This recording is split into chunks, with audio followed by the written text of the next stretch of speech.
चलिए, नेट खत्म हो गया था, फिर दूसरा मोबाइल से इसको कनेक्ट करना पड़ा है। जाते नहीं है रे मुनेश्वर, कहीं जाते नहीं है भाई।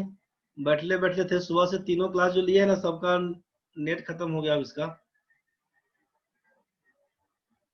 दूसरा मोबाइल से सेटिंग करके नेट लेना पड़ा है, इसीलिए गड़बड़ हो गया है। चलो देख भाई अब क्या कहानी है इसका।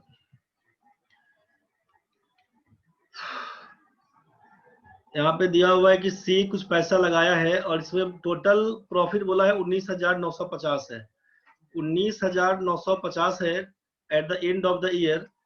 और आपसे बोला कि सी का शेयर है, सी को मिलता है 7,600 रुपया। तो पूछा कि सी पैसा कितना लगाया था।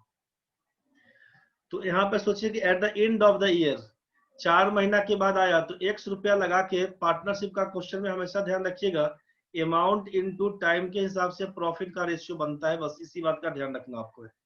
तो 24,000 रुपया है। 24,000 रुपया है, कितना दिन तक बोलिएगा? 12 महीना तक चलेगा इसका। 28,000 रुपया चलेगा 12 महीना तक, इसका ₹X चलेगा 8 महीना तक। ये तो क्लियर है। क्योंकि 4 महीना के बाद ज्वाइन किया तो 8 महीना तक ज्वाइन किया है। तो 8 से उड़ा दीजिए, तीन तीन को जीरो दिख रहा है, तो 8×3 = 24, 8×5 = 40, 3500। 8×3 = 24, 3,000। इसका मतलब लिखिएगा ए का मान 12 या 36,000। इसका लिखिएगा 35 का कितना लिखिएगा? 6×7 = 42,000 लिखिएगा। और इसको लिखिएगा आप केवल एक्स। अब यहाँ से सोचिए ना, सी का मान दिया हुआ है तो सी का प्रॉफिट कितना हो जाएगा? तो एक्स बाई सी को प्रॉफिट मिलेगा एक्स। और टोटल कितना है, तीनों को जोड़ लीजिएगा तो 4 3 7 8 7 8 0010 और पूरा मिला के एक्स कर दीजिएगा। सी का शेयर कितना? तो 7,600 रुपया। 7,600 रुपया है। कितना में से? 19,950 में से, यही ना बोलिएगा। इसी को उड़ाइएगा तो जीरो से जीरो कट जाएगा। 19 चौक 76 40, 19 से कम 19 पचे 95। 5 से काटिएगा तो 8, 5 से काटिएगा तो 21। क्रॉस मल्टीप्लाई 21x और 8x का मतलब 13x का मान किसके बराबर है? तो 8 × 78,000 के बराबर है। यहीं से x का मान निकाल दीजिएगा तो 13×5 = 65, 13×6 = 78। 6,000 × 8 बराबर 48,000 रुपया आपका आंसर है। कैलकुलेशन देख के आप छोड़ दिए होंगे, कैलकुलेशन करके आंसर निकाल दीजिएगा। यहाँ तक तो क्लियर है सबका? सेट जितना बना पाते हैं उतना बनाइए, कोई भी ढंग का दिक्कत होता है बताइए। कहानी खत्म है आज का। एसएससी के लिए जो कल आइएगा, कल का जो आप एसएससी के लिए आइएगा, एक बार सेट देख लेते हैं। कल के लिए कौन सा सेट बनाइएगा?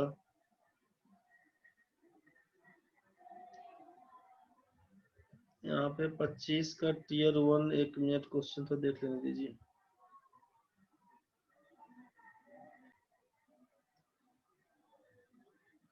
Vineet calculates the profit percentage on the selling price, whereas Roshan calculates his profit on the cost price.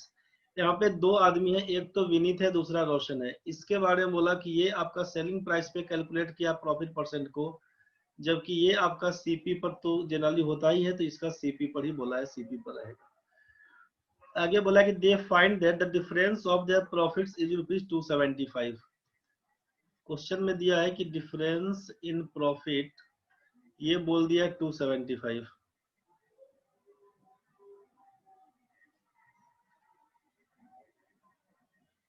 एक मिनट एक मिनट, एक बच्चे का मैसेज।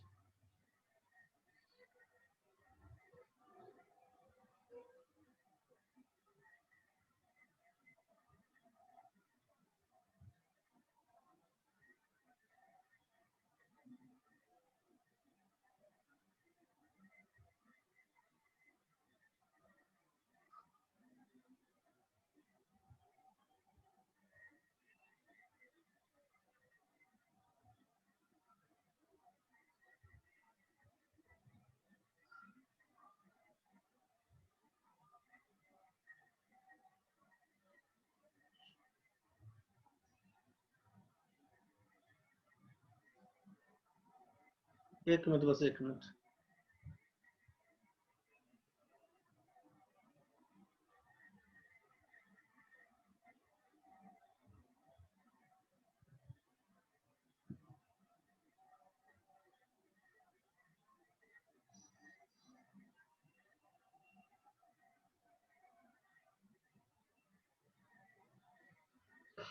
चलिए क्वेश्चन निकालते हैं।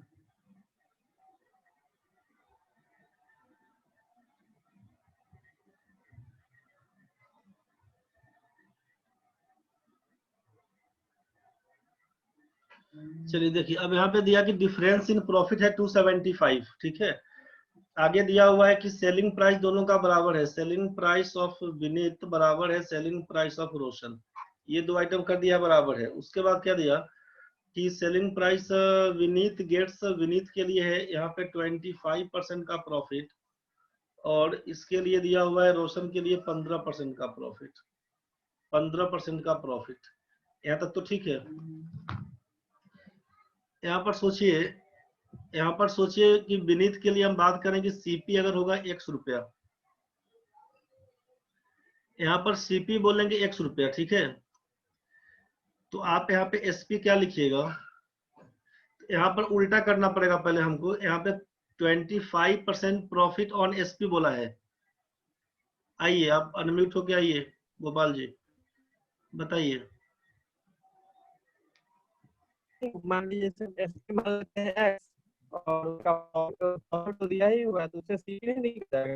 एक्स क्या का बोल, मतलब एक्स का 100/125। कट गया कट गया, जैसे फिर हम से। एसपी मान लेते हैं, एक्स क्या जैसे मानिएगा? हम एसपी मान लेते हैं एक्स, हाँ मान लिए, एसपी को मान लिए, एक्स एसपी मान लिया। एसपी, हाँ हाँ, अब प्रॉफिट दिया हुआ निकल जाएगा। एक्स का 100/125, हाँ उससे सीपी ठीक है। निकल जाएगा ना। हाँ निकलेगा, तो 25% जो प्रॉफिट दिया,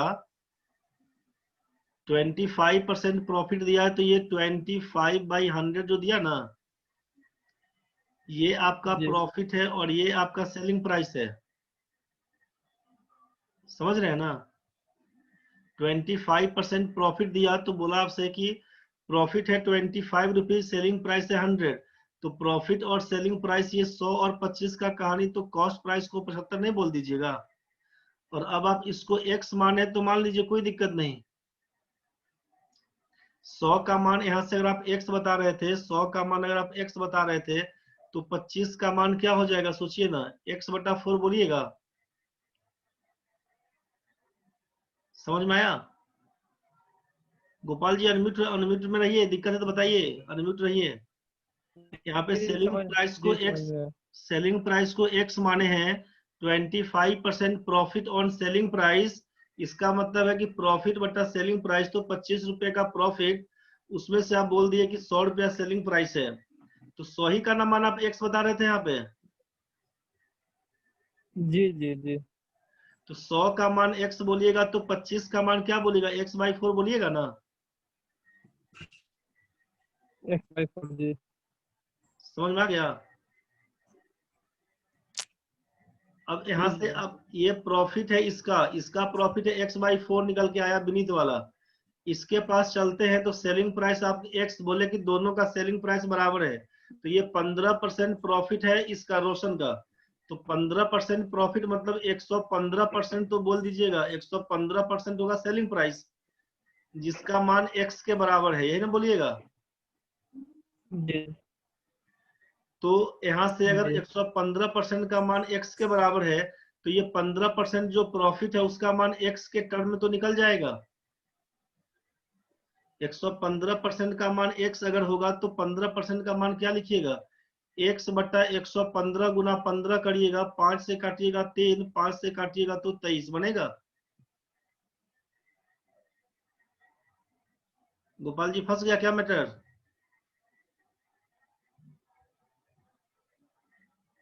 अनम्यूट रहो रे गोपाल, जल्दी बताओ। नहीं, ठीक समझ, है, समझ ठीक है में आ भाई। रहा है। और दोनों तो रहो ना, उससे भागता क्या जी है? जी, तो दोनों, अरे दोनों मेरा कट जा रहा है बार बार। अच्छा कट जा रहा है, तब ठीक है, बहुत बढ़िया, कटना तो कम से कम। अब देखो, अब देखो यहाँ पे दोनों प्रॉफिट के बीच का अंतर, तो मान लो x/4 दिया हुआ है, और यहाँ पे 3x बाई तुम्हारा कितना 23 दिया हुआ है, इसका मान बोल दिया 275 है। तो इसको कर देंगे ना, 23x और 4×12 घटा दीजिएगा, 23 और घटाओ 12 तो हो जाएगा ना 11। 11x जी का जी मान जी कितना, 275 गुना 23 चौका 92 हो जाएगा। इसी को उड़ा देगा रे भाई, 11 से काटेगा तो 25 से कटेगा, 25 गुना 92 बराबर 23 लिख देगा आंसर। x का मान, यही तुम्हारा जी x 2300 के बराबर है। बुझ गया? जी जी जी। पास हो गया क्या ये भी? नहीं नहीं, वो समझ में आ गया हमको।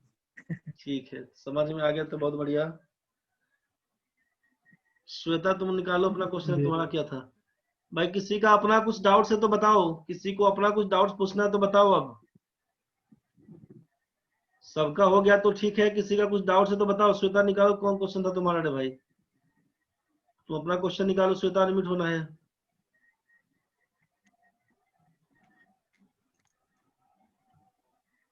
और 9 नंबर था। इतना मरल का है रे? सुध गया क्या?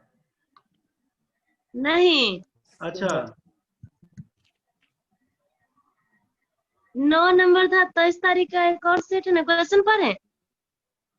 पढ़िए।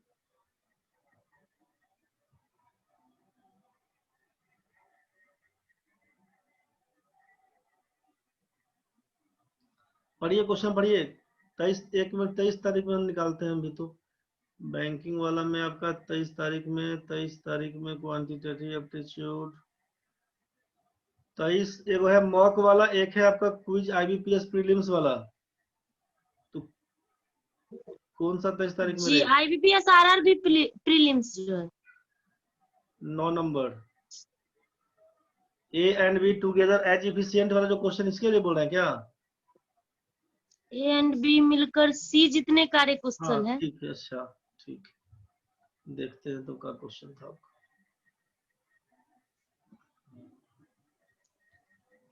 क्वेश्चन में है कि A and B together as efficient as that of C. A और बी मिलकर जितना सी के बराबर इफिशियंसी है, ए और बी का efficiency, efficiency of A and B बराबर इफिशियंसी ऑफ सी। यही ना क्वेश्चन था? ए और बी का इफिशियंसी सी के इफिशियंसी के बराबर है। श्वेता अनमित रहो रे, भाग का जाता है। आगे दिया A and C together can do a piece of work in 10.10/11 दिन। ए और सी मिलकर, ए और सी बोला, ए और सी मिलकर किसी काम को करता है 10.10/11 दिन में, 10.10/11 दिन में। And B can do the same work in 24 दिन। बी करता है उसी काम को 24 दिन में, बी करता है 24 दिन में। अब A and B work together for 12 days. A और बी मिलकर काम करता है 12 दिन तक, 12 दिन तक। Then find the time taken by C to complete the remaining work. C कितना समय लेगा रिमेनिंग वर्क्स को पूरा करने में? रिमेनिंग वर्क्स को पूरा करने में सी को कितना समय लगेगा? अब यहां से क्या काम करिएगा कि ए और बी का इफिशियंसी सी के इफिशियंसी के बराबर है। ए और सी मिलकर, ए एंड सी टुगेदर करता है 10.10/11 दिन में, और बी कर सकता है आपका 24 दिन में। तो यहां से सोचिए ना कि ए और बी का इफिशियंसी सी के इफिशियंसी के बराबर है। ए और बी का इफिशियंसी सी के इफिशियंसी के बराबर है, मतलब ए और बी मिलकर कहा से, अच्छा यहाँ पर ए और सी का बोला है, ए और सी का मिलके बोला है 10.10/11, और बी का बोल दिया है 24 दिन। यही ना क्वेश्चन में था? जी, चलिए ठीक है। 10.10/11 का क्या मतलब बनेगा? 110 120/11, यही ना बोलिएगा इसका। ए और सी जी, 120/11, बी का रहेगा 24 दिन। इसका हम लोग एलसीएम पकड़ लेते हैं। 120 बोलिएगा, 120 आम जी। खाने का टारगेट हो गया, 120 आम खाने का टारगेट हो गया। यहाँ से ए और सी मिलकर एक दिन में 11 आम खाता है, 11 मैंगोज, और बी आपका 5 आम खाता है। यहाँ तक तो ठीक है? सर, हाँ रोया कह रही ए। सर उसमें 11 जो है नीचे में, हाँ तो उससे 24 को मल्टीप्लाई नहीं करेंगे। बाप रे, जुलूम कर देगा रे। ये तुमको नया नया नियम सीख के आया है रे।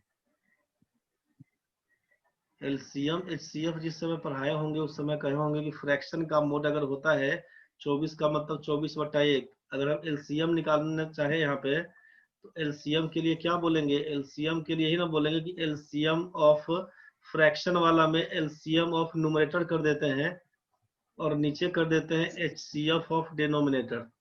बुझा? 120 और 24 का एलसीएम बन के आएगा 120, 11 और 1 के बीच का एचसीएफ आएगा 1, मतलब केवल 120 बोलेंगे हम लोग यहाँ पे। इसका टोटल वर्क मतलब 120 को बोलेंगे एलसीएम, तो ये टोटल वर्क आपका 120 बन के आता है। बस खत्म कहानी। 120 और 24 का एलसीएम निकालिएगा केवल, बस ध्यान रखिएगा इसी बात का। इतना झोल झाल में पड़िएगा तो फंस जाइएगा। इसीलिए तो फंसते हैं यहाँ तक समझ में आया? जी। 120 और 24 का एलसीएम पकड़िएगा केवल 120। 120 बट्टा 120 बट्टा 11 करिएगा, 11 चल जाएगा ऊपर, 120 कैंसिल हो जाएगा। 120 में 24 से भाग करिएगा 5। अब यहाँ से आपको क्या समझ में आ रहा है? हम इस तीनों को अगर तोड़ देते हैं, यहाँ पे सोचिए ए बी और सी के हिसाब से बात कर लेते हैं, तो आप क्या बोले कि ए और बी का इफिशियंसी, ए और बी का इफिशियंसी सी के इफिशियंसी के बराबर है, यही ना बोला गया? जी मतलब 11 और 5 मिला के 16 आम खाता है, तो इसका मतलब है कि ये खाया होगा 8 गो, ये दोनों मिलके खाया होगा 8। कुछ जी बात समझ में आया? इसका मतलब बोलिएगा कि इफिशियंसी ऑफ सी, सी का इफिशियंसी 8 आम खाने का है, और ए और बी मिलकर 8 आम खाता है। बी के बारे में बोल दिया है कि 5 खाया होगा, इसका मतलब ए कितना खाया होगा? 3 आम खाया होगा। सबका तो इफिशियंसी निकल गया है, समझ में आ गया होगा। अब क्वेश्चन में क्या? 8 कहाँ से निकल गया? अरे बाबा रे, क्वेश्चन में था ना रे कि ए और बी का इफिशियंसी सी के इफिशियंसी के बराबर है, ये तो बोला था ना। जी तो जब दोनों ए बी और सी तीनों मिला के 16 गो आम खाता है, यहाँ पर ए और सी का 11 है इफिशियंसी और बी का इफिशियंसी 5 है, सब मिला के 16 बोलिएगा ना टोटल ए बी सी का मिला के इफिशियंसी। जी जब तीनों मिलकर 16 आम खाएगा, जितना ए और बी खाएगा उतना अकेले सी खाएगा, मतलब 16 को 2 टुकड़ा करिए तो 8 आम अच्छा दीजिए अच्छा सी को जी खाने के लिए, ए और बी को दीजिए 8 आम खाने के लिए। बुझाया? जी अब जी बी के लिए 5 आम है, बी के लिए तो पहले ही क्लियर कर दिए 5 आम, और सी आपका 8 यहाँ से क्लियर हो गया, तो बचता है 3 आम ए के लिए। जी ए और बी मिलकर 8 आम खाएगा, बी खाया 5 तो ए खाएगा 3। कोई दिक्कत है ना यहाँ तक? नहीं नहीं। अब क्वेश्चन में क्या था? क्वेश्चन में था कि ए और बी मिलकर 12 दिन तक काम करता है, तो ए और बी मिलकर तो 5 और 3 8, दोनों का इफिशियंसी मिला के 8 है, तो 12 8 96। एक दिन में 8 आम खाता है, 12 दिन में 96 आम खाया होगा, मतलब 24 आम बचा होगा किसके लिए? सी के लिए। सी का इफिशियंसी 8 आम खाने का, 24 आम खाने में कितना दिन लगेगा रे? 3 दिन खा के देखना पड़ेगा क्या? नहीं। अच्छा, बिना खेले समझ जाएगा। बुझाया ना? आगे जी जो क्वेश्चन देते हैं ग्रुप में उस टाइम में वही पूछो, पहले या बाद में घुसो क्वेश्चन पूछने के लिए। बुझा? अब सुनने नहीं करेगा तू? बुझ गए कि तब ठीक है। निवेदिता, विवेक, धनंजय, गोपाल जी, श्वेता, किसी को भी दिक्कत है कुछ तो बताओ जल्दी। किसी को कुछ भी दिक्कत है तो बताओ, नहीं तो गुड नाइट हो गया। गोपाल जी जिंदा है अभी भी, बताओ गोपाल जी। पिछला वाला एक प्रॉब्लम है, क्या बोला? वो जो रेट परसेंट नहीं निकालने का वो पिछला वाला था, वो 2 ईयर 3 ईयर के लिए नहीं बोले थे रेट परसेंट, हाँ हाँ, सीआई वाला वो वाला हमको भी नहीं बुझाया? नहीं बुझा। कोई बात नहीं, सीआई का 9% नहीं बुझा। तुम भी जिंदे हो अभी तक रे। सीआई निकालने के लिए new rate percent into principal बोलते हैं, ठीक है? और ये न्यू रेट परसेंट, हाँ बताओ। New rate, new R rate, Q अच्छा तो यहाँ पर लिख दे रहे 3 हैं। आर डॉट हाँ, new rate percent 3 for R 2 years, 2 साल के लिए 2r dot r square percent. और दूसरा में बोलते हैं कि new rate percent for 3 years करते 3 हैं अगर, तो आप बोले कि 3r डॉट 3r स्क्वायर और r Q R percent. Percent. ये डॉट का मतलब दशमलव है, सेट कैसे करिएगा उसको सीख लीजिए। अगर हम पहला सर के लिए 30 बात, पे सेट करके बताइएगा। क्या 30% पे। 50% पर भी बताएंगे, तू क्या परेशान होता है रे। पहला देखो, पहले गोपाल जी पहला समझना। रेट अगर बोलेंगे 5%, पहला के लिए बता रहे हैं, रेट अगर 5% तो न्यू रेट परसेंट क्या होगा, तो आर का मान 5 रखिए, 5 का स्क्वायर 25 हो जाएगा ना भाई। दो जी अंकों में लिखिएगा 25 और 5 गुना 2 लिखिएगा 10, 10.25 को बोलिएगा न्यू रेट परसेंट। ये आया कहां से, तो जो आप लिखते हैं ना x plus Y plus X Y by 100 successive increase वाला केस, किसी आदमी का सैलरी पहले 10% बढ़ता है फिर 20% बढ़ता है, तो उसका फाइनली कितना बढ़ जाता है, तो 10 जोड़ 20 जोड़ 10 गुना 20/100 करते हैं जो 32% होता है। तो कंपाउंड इंटरेस्ट में तो यही कहानी ना होता है भाई, कि इंटरेस्ट पर जो इंटरेस्ट मिलता है, मतलब पहला प्रिंसिपल पर जो इंटरेस्ट मिलेगा 5% वो तो मिलेगा ही, और जो इंटरेस्ट रहेगा उस पर भी मिलेगा। तो इसी को लिखिएगा ना 5 जोड़ 5 जोड़ 5 गुना 5/100, और ये 10 जोड़ 25/100, इसी को लिखिएगा 10.25। गोपाल जी समझ में आया। आर का मान अगर 5 बोलेंगे तो न्यू रेट परसेंट यहीं से 10.25 बोलिएगा 2 साल के लिए। अगर हम बात करते हैं कि रेट अगर यहाँ पे मान लीजिए 5 की जगह पे कुछ और होता, 5 की जगह पे कुछ और होता 8% का, तो न्यू रेट क्या बोलते, तो यहाँ पर न्यू रेट परसेंट बराबर 8 का स्क्वायर 64, राइट साइड में 2 अंक लिखना है, ध्यान रखिएगा। इसके लिए 2 अंक लिखिएगा, आर स्क्वायर के लिए 2 अंक लिखिएगा, 2 अंक लिखिएगा, बाकी फिर पॉइंट के बाद इधर लिख देना है। 3 साल का आर क्यू में 2 अंक लिखिएगा, 3r स्क्वायर में 2 अंक लिखिएगा, बाकी लिखाएगा इस साइड। तो यहाँ पर क्या करिएगा, 8% है तो 8 का स्क्वायर 64 बोल दीजिएगा, पॉइंट लगाइएगा, 8 दूना 16 लिखिएगा, 16.64 हो जाएगा। अगर आर का मान दिया 10% का, तो न्यू रेट क्या लिखिएगा 2 साल के लिए, 10 का स्क्वायर 100 आएगा, 100 3 डिजिट नंबर है, 2 ही अंक लिखना है, डबल जीरो लिखिएगा, 1 कैरी होगा। अब लगाइएगा पॉइंट, 10 दूना 20 है और 1 21 हो जाएगा, 21% बोलिएगा। अगर रेट हमारा जाएगा 12% का, तो न्यू रेट क्या लिखिएगा, 12 का स्क्वायर 144 में 44 लिखिएगा, 1 कैरी। अब लगाइएगा पॉइंट, 12 दूना 24 1 25.44%। श्वेता तुम्हारे लिए रेट बोला था 30%, न्यू रेट तुम बताओ क्या होगा। 30 का स्क्वायर करेंगे 900 में डबल जीरो लिखेंगे, 9 कैरी हो जाएगा, 30 दूना 60 और 9 हो जाएगा 69, 69% लिखेंगे। क्या दिक्कत है इसमें, बात समझ में आया भाई लोग। इसमें 3 ईयर वाले में दिक्कत रहता तुमको कुछ दिक्कत नहीं होगा, तुम जिंदा रहो खाली थोड़ा देर और। यहाँ तक ठीक है ना। है। जी ठीक है, 2 साल का कहानी निकल गया। न्यू रेट निकालिएगा, प्रिंसिपल में गुना करिएगा, सीआई निकल जाएगा। अगर 3 साल के लिए में दिक्कत है, 3r square are Q percent बोला है new rate percent for 3 years. अब अगर हम आपसे बोल दें कि रेट अगर हमारा 2% का होता तो क्या लिखते, आर क्यू का मतलब है 2 का क्यूब करेंगे तो 8 होगा, 2 का क्यूब करेंगे तो 8। आपसे बोला 2 अंकों में लिखना है, इसीलिए 08 लिखिएगा आर क्यू की जगह पे, 2 अंक में 08, ध्यान से समझिएगा, 2 इसलिए लिए। 3r स्क्वायर में 2 ही अंक लिखना है, 2 का स्क्वायर करेंगे 4 तिया 12, 2 अंकों में लिख दिया। अब लगाइएगा पॉइंट, 2 तिया 6। जब 2% होगा तो न्यू रेट जाएगा 6.1208। जब हमारा आर होगा मान लीजिए 5% का, तो न्यू रेट परसेंट क्या बोलिएगा, यहां से लिखिएगा new rate percent. New rate percent 5 का क्यूब 125, 125 में क्या लिखिएगा, केवल 25 लिखिएगा, 1 कैरी। 3r स्क्वायर, 5 का स्क्वायर 25 तिया 75, 1 76 लिखिएगा, लगाइएगा पॉइंट, 5 तिया 15.7625 आपका आंसर होगा। अब सीधे पहुंचा देते हैं आपको 30% पर। 30 का मान निकालिएगा तो 30 का क्यूब करिएगा, 3 तिया 9 तिया 27,000 हो जाएगा, 27,000 हो जाएगा। आपको डबल जीरो केवल लिखना है न्यू रेट परसेंट में, 2 ही अंक लिखना है, तो डबल जीरो लिखिएगा, 270 कैरी हो जाएगा।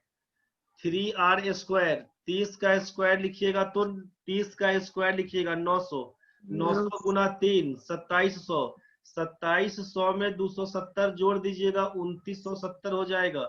2 ही अंक लिखना है, इसीलिए 70 लिखिएगा, पॉइंट लगाइएगा, 29 हो जाएगा कैरी। 30 या 90 में 29 जोड़ लीजिएगा तो ये हो जाएगा 119.4 7, इसको लिखिएगा 119.7। रेट आपका आएगा मान लीजिए 12%, क्या लिखिएगा न्यू रेट परसेंट। 12 का क्यूब 17 28 होता है, 28 लिखिएगा, 17 कैरी बनेगा। 12 का स्क्वायर 144 गुना 3 432 में हम लोग 17 जोड़ देंगे, 449। 49 लिखिएगा, 4 कैरी। 12 या 36 में 4 जोड़ दीजिएगा तो 40.4928%। ये आपका न्यू रेट, प्रिंसिपल गुना करिएगा, सीआई बन के आएगा। दिक्कत तो बताइए। धनंजय बाबा, निवेदिता, विवेक भाई, किसी को दिक्कत है तो बताना दे। श्वेता, धनंजय, गोपाल, निवेदिता, किसी को भी दिक्कत है तो बोलो भाई। समझ में आया? नहीं है दिक्कत? धनंजय को तो भूख लगा होगा एकदम पूरा। जाओ भाई, बच्चा लोग सब खाने पीने पर ध्यान दो, जाओ। सब समझ गए, बहुत बढ़िया। चलो, सब समझ गया, धन्यवाद। तुम लोग तेज आदमी है, कैसे नहीं बुझेगा रे। ठीक है, तो कहानी खत्म करते हैं आज का। जाइए पढ़ाई कीजिए अच्छे से, आइए कल सुबह में, फिर जिनका सुबह में टाइम है। चलिए, गुड नाइट, खत्म करिए कहानी को आज का।